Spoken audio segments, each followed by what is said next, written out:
see everyone this morning. Ladies and gentlemen, we are now in the hands of our capable city clerk, Ms. Lisa Carroll. This is the pre-meeting of the Mobile City Council, July the 8th, Tuesday. And we have approval of minutes from July the 1st. Any issues, anyone? Okay. Appeals, we have requests for waive of the noise ordinance, July 7th through the 11th from 7 p.m. until 10 p.m. on Dr. Martin Luther King Jr. Avenue and Belsaw Avenue. Any issues, Councilman Carroll? All right. We have a request for October the 18th, 6 p.m. until 10 p.m. on South Reed Avenue. All right. Public hearings today is a public hearing to consider the application of India Bracy for a certificate of public convenience and necessity to operate a sedan service. Presentation of petitions and other communications to the council. Creola Ruffin wants to talk about the Hall of Fame Walk and Gulf Coast Ethnic and Heritage Jazz Festival. Ty Burden wants to make a statement about the anniversary of Jerron Dallas's death and request the video be made public. Jermaine Williams present programs by the Crescent City Theater. Ordinance is held over. 64032, consider rezoning property located at 5105, 5109, and 5111 Overlook Road from R1 to B2. 64033, consider the proposed modification of a previously approved planned unit development for property located at 6109 House Ferry Road. 88034, ordinance authorizing the sale of 2976 First Avenue for the purpose of affordable housing. Mr. President, Mr. Penn. again, I just would like to thank the administration, everybody that was a part that to make this happen. This is an opportunity to have affordable housing in the Trinity Garden community. Right now, this property is only operating 5 units. It's 16 units there, and now we will be able to provide 16 units to that particular community for our seniors. When you think about what's taking place in our communities right now, we see people are coming in from out of town and purchasing homes and jacking the rent prices up, and people can't afford to even live in their own community. This gives us an opportunity to provide service. I'm also asking our attorney to look into this matter about how people are jacking these prices up, renting, and it just, I don't know what we can do. Is this a state issue? But it's ridiculous when I'm hearing people are paying $1,600, $1,900, $2,000 for certain properties in our community. So I would like to kind of figure out what can we do. But in the meantime, this is something we can do. And I just want to commend the administration to working to make sure that we're doing our job. Thank you, Mr. President. Resolutions held over. 01899, authorized agreement with Chris Murphy to provide racket stringer services.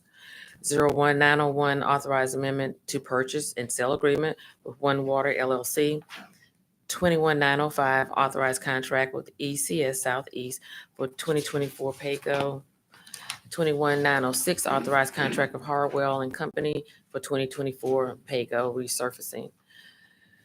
09907, appropriate funds in the Capital Improvement Fund to Capital Project Animal Shelter. 09908, appropriate funds in the Municipal Government Capital Improvement Fund to Capital Project Animal Shelter. 09909, transfer funds from General Fund Operating to Capital Improvement Fund, Capital Project CO855. Which the project number, which project? This is DIP's. Ordinance is being introduced. 63036, ordinance to amend section 63-028 of the Code of the City of Mobile.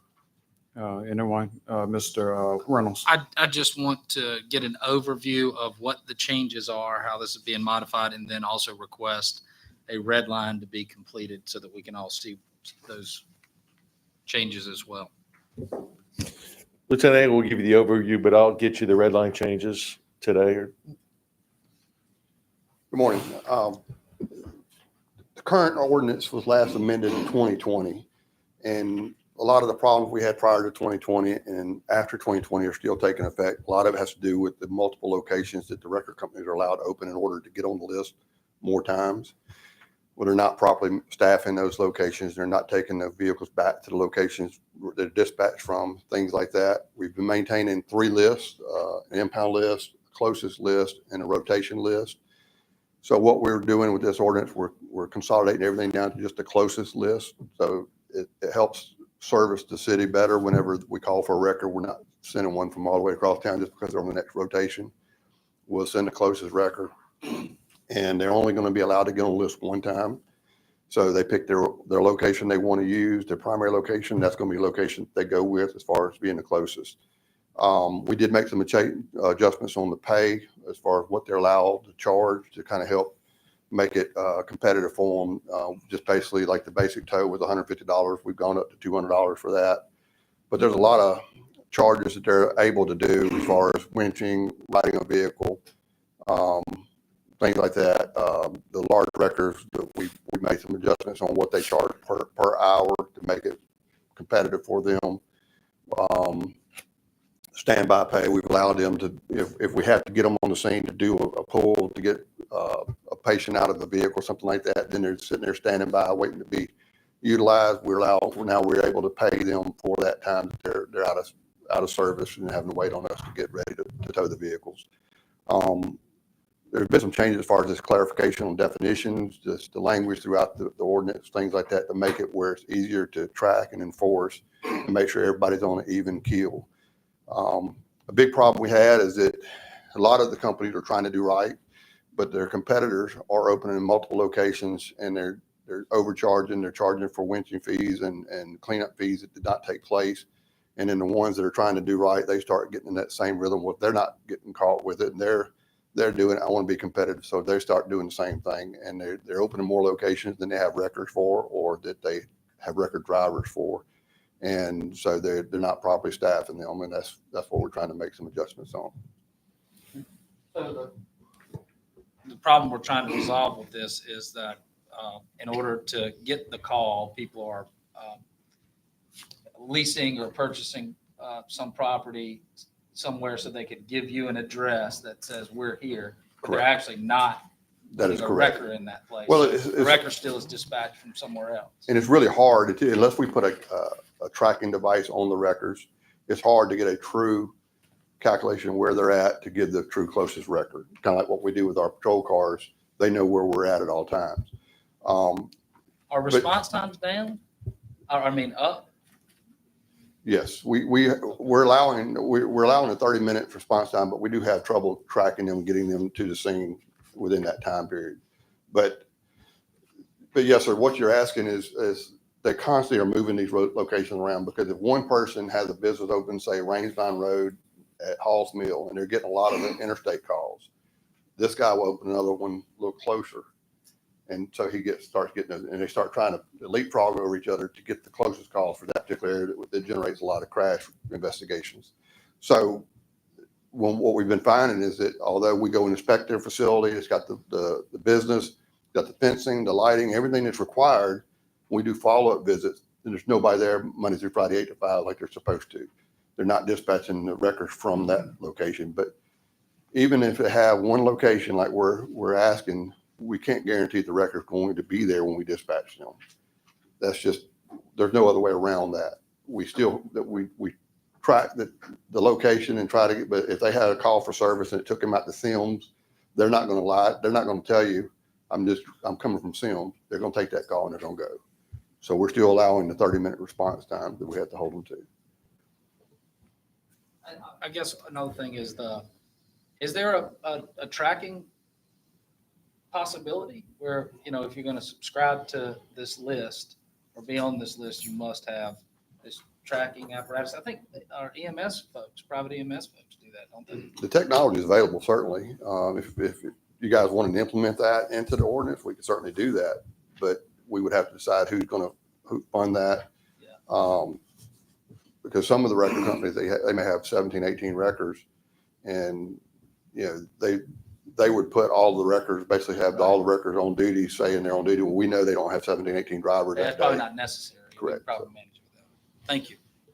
Mr. President. Yeah, Ms. Woods. And then kind of going back to what you said too, a lot of these locations, so whatever location allegedly they're being dispatched out of, that's where the vehicle needs to go back to, right? Exactly. Okay, because I've had like one or two complaints of, on record, this is the address whenever they go to get their vehicle or whatever they got to do with it, and the vehicle's not there and they got to track it down. So that's a major issue too. I think. That is correct, because they have, say, 5 locations and they're dispatched from the locations I referred to on Rangeline Road. Well, they may tow it back to another location where the owner goes to get their vehicle and the vehicle's not there.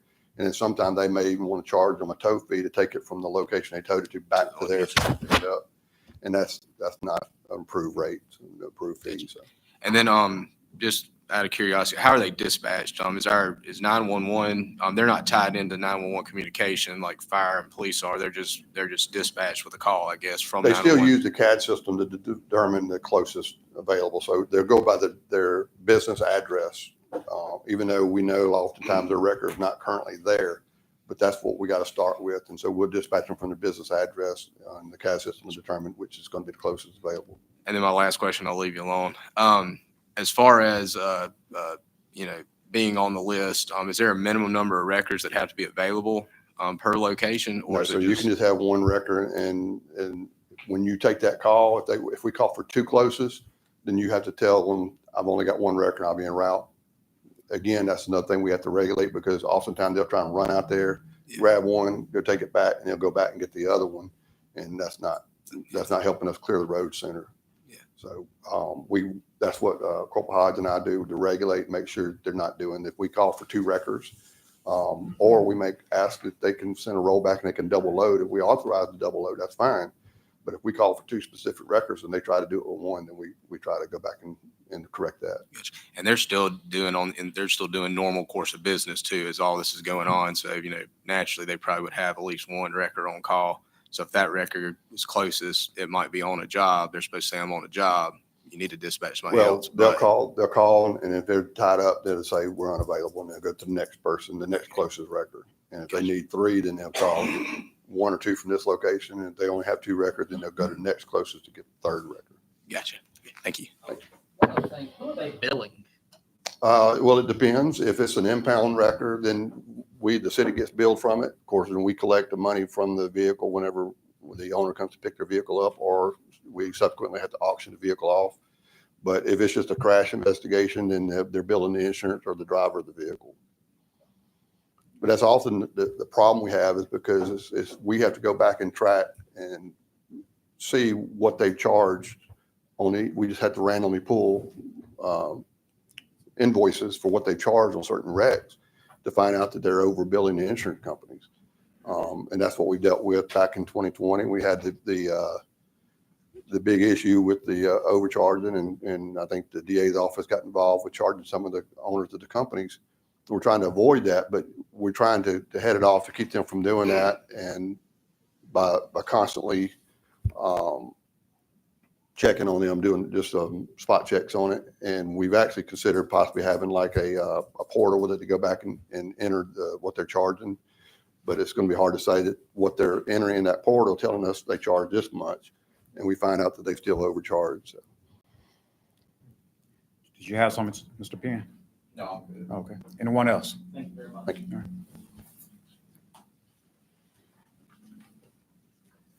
Consent resolutions being introduced, 03911, concur in the reappointment of Dr. Reginald Sykes to the Mobile County Board of Human Resources.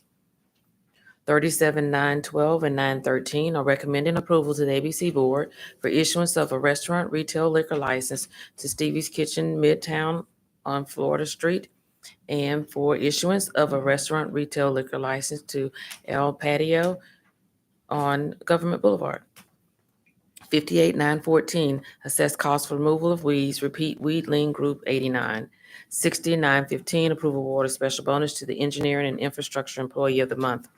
6916, 917, 918, and 919 are determined appropriations to Africa Town Plateau Pacers, Down the Bay Block Club, Boys and Girls Club of South Alabama, and Municipal 50 Boys Raiders serve a public purpose, and approve payment.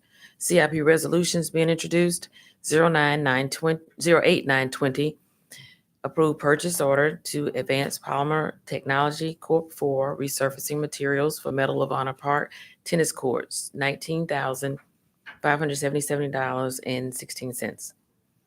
Resolutions being introduced. Mr. Woods, that you want to be a sponsor of that?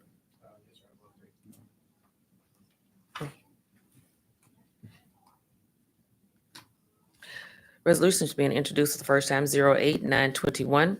Approve purchase order to B&L Cable Construction for conduit for Langen Park irrigation system, $15,442. 08922. Approve purchase order to Carasoft for subscription for critical event discovery software for Gulf Coast Technology Center, $30,000. 08923. Approve purchase order to DLX Enterprises for water rescue dry suits, $16,125. 08924, approve purchase order to Jerry Pate Turf and Irrigation for chemical applicator, $22,418.08. 08925, approve purchase order to Emergency Equipment Professional for repairs to aerial fire truck, $95,322.63. 08926, approve purchase order to Furno Washington, Inc. for preventative maintenance and extended warranty for 5 ambulance cots, $24,055. 08927, approve purchase order to Global Industries for new furniture for Build Mobile GIS offices, $23,559.18. 08928, approve purchase order to North American Equipment for blocking hoods, $63,600. 08929, approve purchase order to RBC Vegetation Management for right-of-way tree maintenance and removal on Azalea Road, $149,400. 08930, approve purchase order to SHI International for renewal of service request management software, $22,430.75. 08931, approve purchase order to Stryker Sales Corporation for preventative maintenance services for chest compression devices, $59,240.70. 09932, reallocate funds from Capital Improvement Fund Project Equipment Tennis to Capital Project Copeland Cox Tennis Center for tennis court repairs and resurfacing, $128,615.16. Did you want to be a sponsor of that, Ms. Gregory?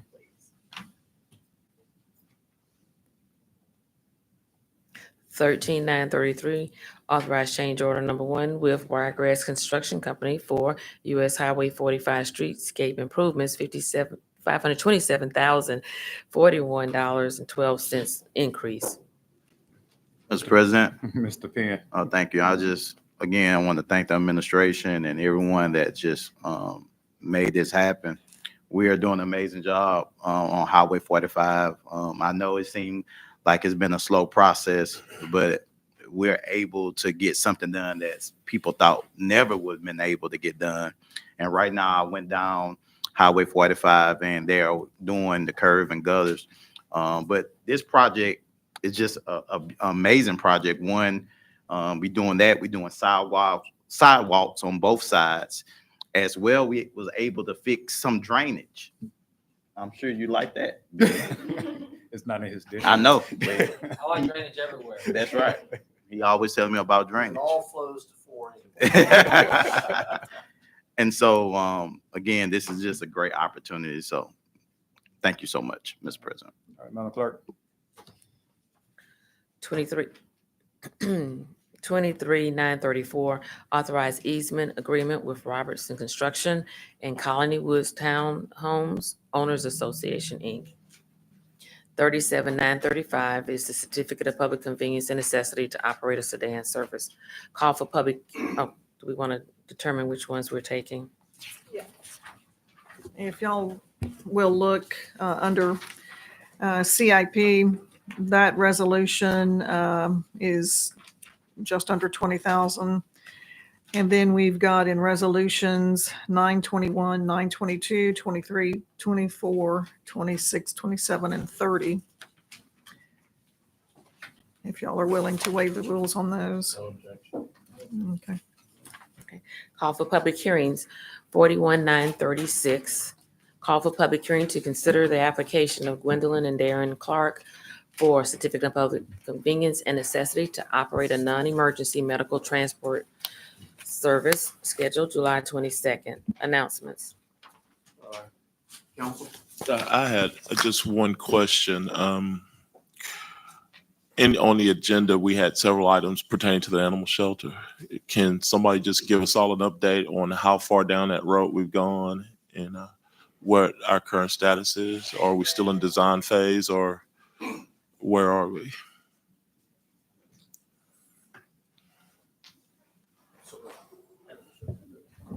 Animal shelter. Yes, Councilman. So the animal shelter, we're currently waiting on a revised proposal from the architect to award the architect's contract on that. Once we get that proposal, that should appear on your agenda for the 22nd for first read. July 22nd. That's the design contract? Yes, for the animal shelter. How long do you think the design will take? I need to get their proposal first, Councilman Carroll, before I can really answer that question. But it probably should not be more than 6 months or so because it's a renovation primarily, so it won't be as involved. So it's going to spill over into the next term. Should, yeah. Turn your mic on, Mr. Carroll.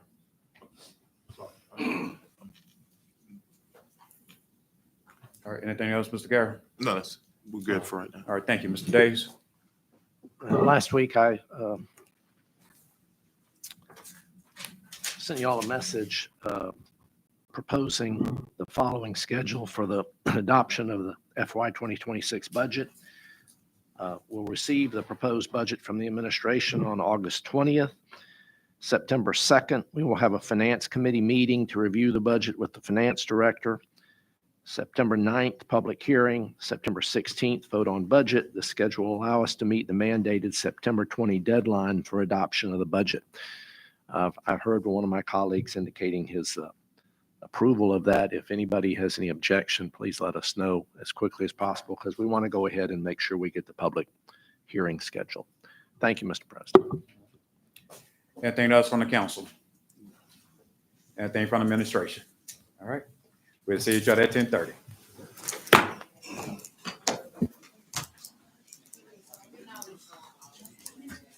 I think every time we do all these things on Highway 45, you're right. Fred,